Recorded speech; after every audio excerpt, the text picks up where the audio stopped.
Hello to all Cinemaster lovers. Hope you enjoy watching. Let's get started. Our movie begins with an ancient legend that tells the story of three kingdoms coexisting at the same time. In the first kingdom, sadness and sorrow prevail because the queen is unable to conceive. Her husband, the king, is willing to do anything to make her happy again. However, the queen is consumed by her desire for a child and finds no joy in anything in her life. One day, a sorcerer requests to meet with the queen and the king and tells them he holds the secret to their happiness. He says that for the queen to conceive, a human soul must be taken in exchange, and afterwards she must eat the heart of the lake monster, which must be cooked by a virgin girl. Desperate after all their failed attempts, the king decides to make one last effort. He personally goes to kill the lake monster, but he is injured in the process and dies. Yet he is happy knowing he fulfilled his wife's lifelong dream. The queen, who shows no signs of grief over her husband's death, takes the monster's heart and chooses one of her virgin maidservants to cook it.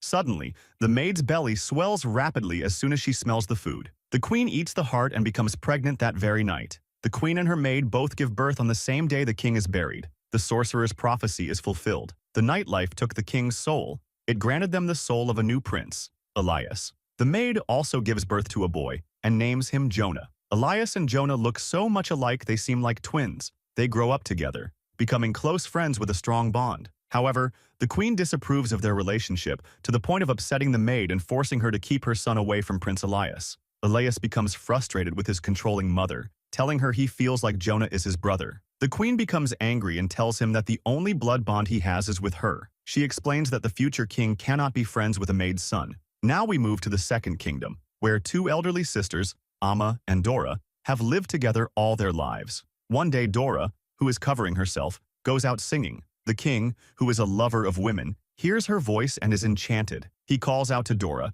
but she quickly retreats to her home before he can see her. The king assumes she is shy and sends her a necklace as a gift through his servant. Dora is delighted with the gift, but her sister Amma disapproves and advises her to return the necklace before the king discovers the truth. However, Dora, enamored by the necklace, decides to keep it and ignores her sister's advice. One night, there's a knock at the door. It's the king, demanding to see Dora. Amma tries to convince Dora to open the door and reveal the truth, but Dora, pleased by the king's admiration, tells him to return in a week, promising to show him a part of herself, her finger. The king agrees, eagerly awaiting the chance to see the beautiful girl. We then move to the third kingdom, where the king lives with his daughter, Princess Violet. Violet is skilled in singing and playing music. She sings a special song for her father, but the king is distracted, fixated on a strange insect he is trying to catch. Violet finishes her song, saddened by her father's lack of interest. The king captures the insect, lets it drink his blood, and keeps it in a box. The insect grows larger,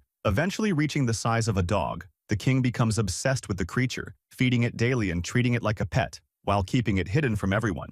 Violet talks to her father about her desire to marry and live her life, but the king dismisses her, saying everything will happen in due time. Returning to the first kingdom, the queen is sitting with her son, Prince Elias, watching a bear circus performance. Later, she calls Elias to help her choose a ring, but she senses he is not her son Elias after smelling him and seeing his hand. When he leaves, she follows him and discovers it is actually Jonah. She overhears Jonah and Elias talking, with Jonah assuring Elias that his mother didn't suspect anything. Elias is happy and agrees with Jonah that when he turns 18 and becomes king, they will switch places so they can do whatever they want. The queen, angered by their friendship, decides to kill Jonah. She terrifies Jonah as he sneaks out of the palace through a secret path. The queen follows him and strikes him on the head, but Jonah survives and escapes. The next day, Jonah decides to leave the city after confirming the queen wants him dead. Elias sees him and rides his horse to catch up with him, bidding farewell to his mother as he goes. Elias tries to stop Jonah and asks why he is leaving,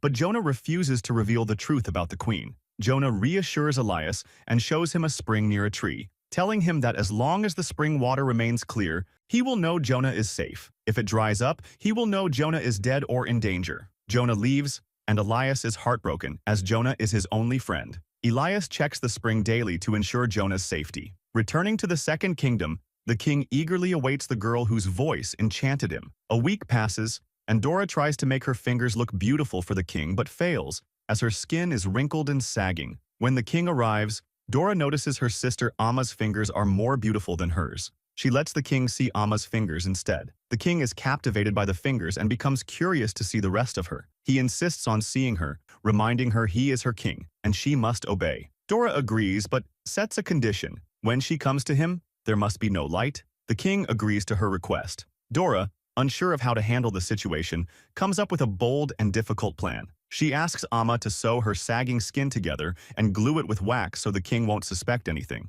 Dora goes to the king, who doesn't notice her appearance and has a relationship with her. In the middle of the night, the king wakes up, curious to see Dora's face. He lights a candle and is horrified to discover she is an old, ugly woman. The king calls his guards and orders them to throw her out the castle window. Before she hits the ground and dies, her dress gets caught in tree branches. An old woman sees her crying and decides to save her. It turns out the woman is a witch, and she restores Dora's youth. At the same time, the king is hunting in the forest when he sees Dora, now a young and beautiful woman, and is smitten with her again. Back in the Third Kingdom, the king's insect has grown so large it is bigger than a human. The insect develops breathing problems, and the king becomes very worried. He calls a doctor who is shocked by the creature's appearance, mistaking it for a monster. The doctor is forced to examine it by the king's orders, but he is unable to save it, and the insect dies in his hands. The king weeps over its death. The king threatens the doctor, saying that if he mentions anything to anyone, he will kill him. The king then decides to marry off his daughter, who had always wanted to leave the palace.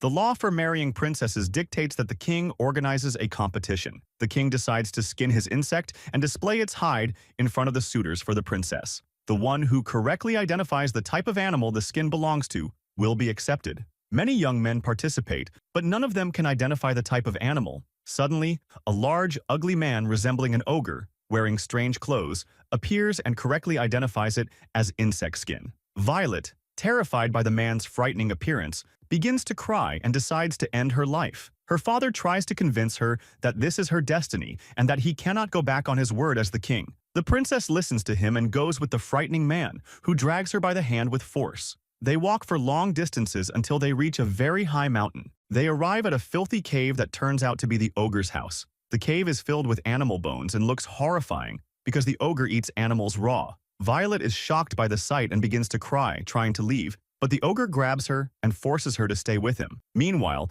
in the First Kingdom, Prince Elias keeps an eye on his friend every day. Suddenly, he finds the spring has turned into blood and realizes he is in danger. Elias decides to search for him secretly, without his mother's knowledge. The queen notices her son's absence and searches for him everywhere. Elias, meanwhile, is searching for his friend Yona in the forest. He hears Yona screaming in pain and finds him trapped in a large pit with a broken leg, being attacked by a bat. Elias rushes to save his friend, and as soon as the bat sees Elias, it stops attacking Yona and dies. In the Third Kingdom, the king plans to marry Dora after she has regained her youth, although he does not know her true identity. Dora pretends to be happy for her sister Emma, who thinks her old sister has managed to convince the king to marry her. Emma searches for her sister at the party, but instead finds a handsome young woman who calls her and reveals that he is Dora herself. Emma does not believe that her sister has become young again and wants to know the reason behind it. However, Dora does not remember what happened in the forest. Emma, who has always lived with her sister, does not want to go home alone. Dora promises to make her rich on the condition that she does not tell anyone,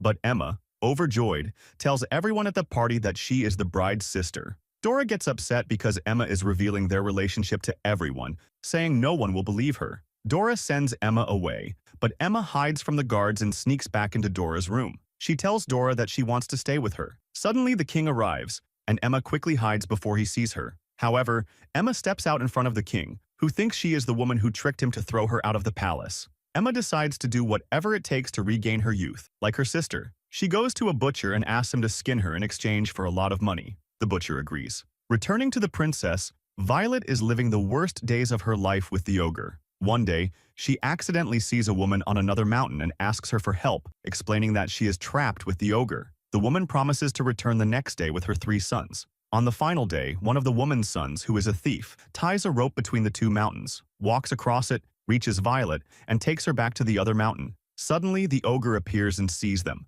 causing the rope to break. At the last moment, before the ogre reaches them, one of the rescuers cuts the rope, and the ogre falls off the mountain. Violet lives happily with the family that saved her life. However, the ogre, who miraculously survives the fall, returns. He kills the father and 2 of his sons. Violet escapes with the remaining son, but the ogre chases them. The ogre, being very fast and strong, kills the mother and her son. Violet, terrified, runs until she reaches a blocked road. She decides to surrender to the ogre. As he carries her on his back and walks away, Violet stabs him with a knife she had with her. She takes his head to her father, the king, who has become very ill since her marriage. The king apologizes to Violet for what he put her through and decides to abdicate the throne in her favor. A coronation ceremony is held for Violet as the ruler of the three kingdoms. Elias and the king who married Dora attend, but Dora suddenly returns to her true form and flees the palace. Everything returns to normal. If you liked the video, subscribe to the channel and activate the notification button so you never miss an updates.